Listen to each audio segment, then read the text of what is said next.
What's up, everybody? Welcome back to IGN Live at San Diego Comic-Con 2014, brought to you by Lucy and the Evil Within. Ladies and gentlemen, we are nothing without you, so go to our Facebook page, like us, then make sure you ask us questions for our panel of experts using the hashtag IGN Live. Gentlemen, it's time to talk about Legend of Korra. Of course, I'm joined by Marty, Atsushi, Robert, and Shitohama.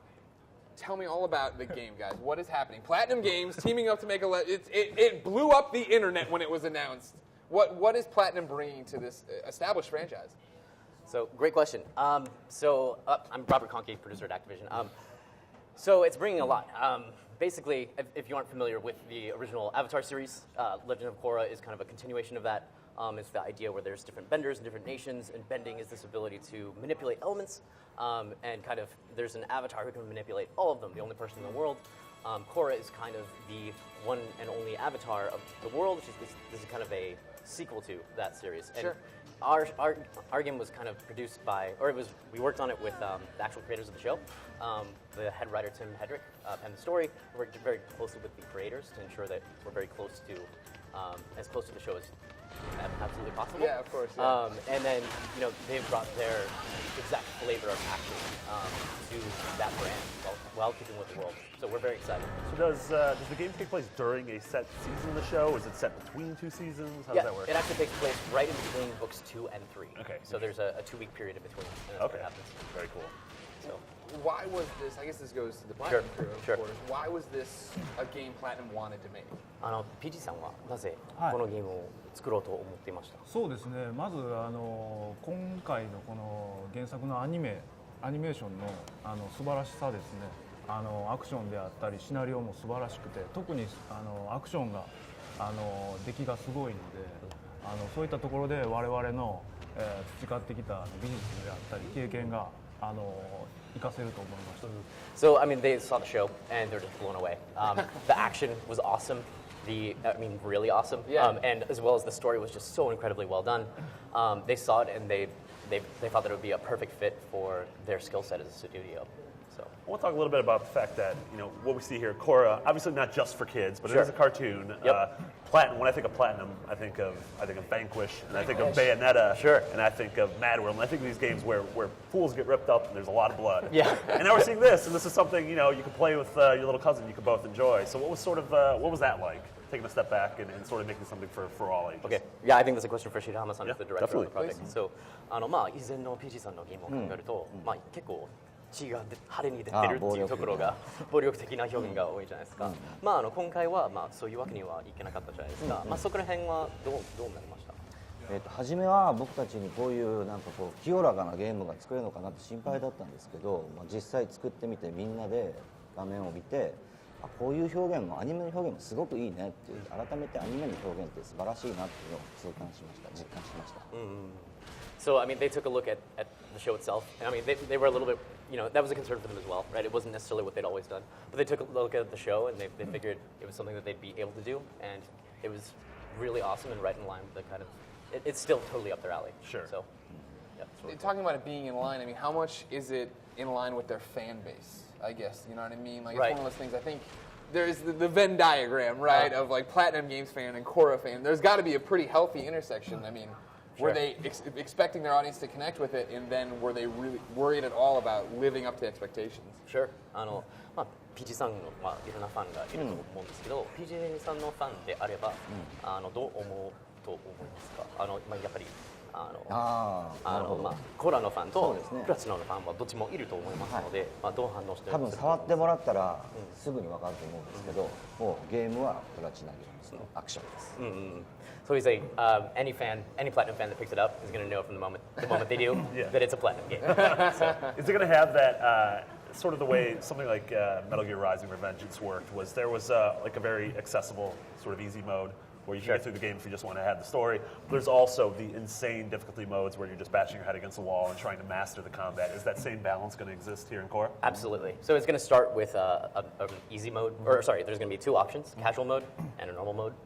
Normal being a normal Platinum Games fan. And then casual will be for, maybe you're a fan of the show, but you're not necessarily a third-person action gamer. So it's kind of that idea. So you can choose from whichever one you want, and then once you've beaten the game, you unlock extreme mode, Okay. which is all of the punishment you could possibly Of desire. course, of course. It's platinum. Yes. I'd imagine the same. For Atsushi, right here we're seeing this new, basically on rails running section. We just saw some fighting.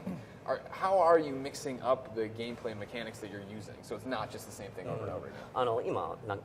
今長野走ってるところを見てるんですけど、これでちょっとその戦闘してるゲームプレイと違うじゃないですか。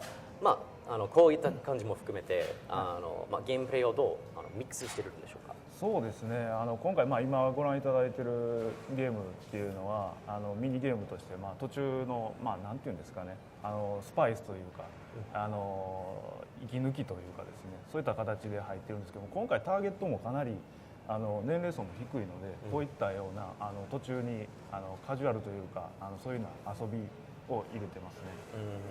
So it's really kind of a blend of the hardcore, well, the traditionally hardcore fighting style, as well as that kind of a mini game. There's several, but basically the idea is that you kind of use that to mix up the fighting sequence, so you're just not fighting all the time. Sure. And it's just kind of a fun thing. The fans are really big into it, into the whole Naga thing. Oh, yeah. We have had great reactions. I feel like 2 months ago, I never would have imagined, I'm very excited for this game, being excited for a platinum game that's based off, a cartoon. But now I'm thinking, now I want a platinum Power Rangers game, I want a platinum He-Man game, Yeah. I want all of these cartoons I grew up with, and now I want platinum to make them. Right. Real Ghostbusters. Oh, man. Can you imagine? RGB. 2ヶ月前2ヶ月前 I'll put in the words, put in the good word for the thing. もうパワーレンジャーズのゲームを作ってほしいし、いろんなライセンスのゲームを作ってほしいなと。Is that something that they want to do? Does Platinum want to make more licensed games? これ以上ライセンスゲームをこれから作っていきたいと思います。そうですね、もうこれ今後もファンの皆さんからユーザーの皆さんからご要望があれば、叶えていきたい。 They said if the players demanded enough, they certainly will consider it. Okay, good. Very cool. For Shitahama, we had the voice actors on earlier, and they were here talking about this, and they were saying that making the voices for the game was a lot more difficult. They were saying you guys, have them in there, and they're going, and you need a million things. Like, are they Yeah. being wusses? Are they is it as hard as they're making it out to be? Right. 先ほど声優さんたちがここにいたみたいですけど、なんかゲームのための収録はいろいろ大変なところがあって、なんかみたいなことをたくさんしなきゃいけなくて、でそのみんながもう弱いやつだけなんか本当に大変だったと思いますか？大変だったと思います。だからいろんなパワーを表現するためにはいろんなダメージを表現しなきゃいけないですね。そのためにいろんなダメージのボイスが必要だったんです。だから楽しみにしててください。He said he doesn't think they're wusses. There's a lot of The political answer. yeah. Well, I mean, there was a lot of different forms of damage in this game, and we needed appropriate VO for all those different forms, and there were quite a few. So, yeah, that's how it ended up. For Robert on Activision side, Yeah. why was this a game they wanted to publish? Why was this something that they felt needed to come to market? Yeah, I think it speaks for itself. I mean, it's just such an incredible series, and we've had a great relationship with Nickelodeon since way back in the day. Sure. We did SpongeBob with them. We've done all kinds of things. But so basically, they said they were thinking of doing a game with Legend of Korra, and we're like, that sounds awesome. And then I remember we have a business guy who goes around and talks to developers and sees who's available, and I know Platinum Games was on the list. And they were like, so what do you guys think? Here's our list of potential developers. I was like, are you serious? Yeah. They're really on there? I don't think we need to think about this anymore, guys. Let's just talk to them right now. Right. So that was kind of how it went. And they saw it and they loved it just as much as we did. So it just kind of worked out.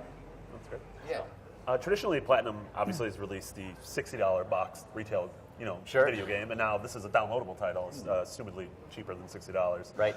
So is that something, 15. as a studio looking forward to? They want to, be able to have both worlds, have the, full box video game as well as, smaller downloadable ones that the teams are both able to work on. Sure. This is for Kurokaさん。今回はダウンロードコンテンツじゃないですか。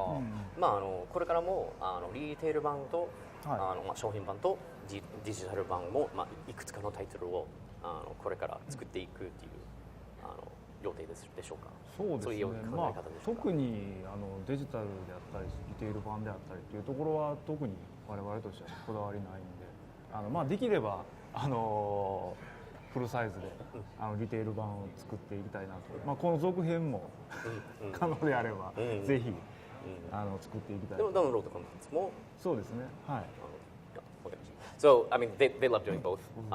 You know, the retail stuff though. You know, he said they're most excited about retail. They're also very excited about downloadable.